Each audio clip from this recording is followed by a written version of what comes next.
एक मेगालोडन उस आदमी की तरफ तैरा, लेकिन उस पर हमला नहीं किया क्योंकि वो एक कृत्रिम रूप से तैयार किया गया जीव था और आमतौर पर शांत रहता था। लेकिन रात के समय उस पर किसी रहस्यमयी ताकत का असर दिखाई देने लगता था और वो बेकाबू हो जाता था। एक रात उसने फेंस तोड़ दी और ब्रीडिंग फार्म से भाग निकला। वो और कुछ वैज्ञानिक उस वक्त 20,000 मीटर गहरे समुद्र में नई प्रजातियों की तलाश में जा रहे थे।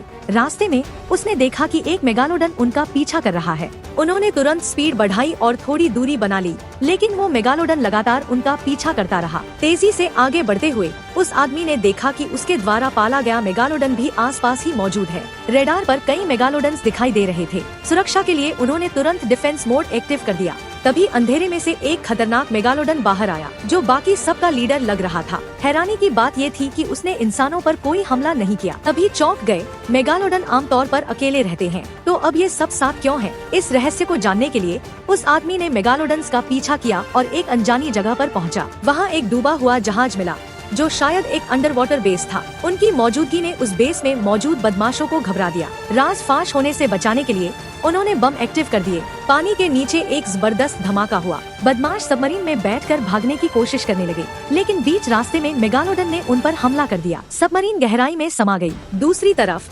धमाके की ताकत इतनी भयानक थी जैसे समुद्र के नीचे कोई ज्वालामुखी फट पड़ा हो। वैज्ञानिकों को बचने का कोई रास्ता नहीं मिला। जल्द ही उनकी सबमरीन गिरती चट्टानों के नीचे फंस गई। आदमी ने सबमरीन के काटने वाले औजारों से चट्टानों को हटाने की कोशिश की ताकि बाहर निकलने का रास्ता बन सके, लेकिन चट्टानों की संख्या बहुत ज्यादा थी। अब वो गहरे समुद्र में फंसे हुए थे।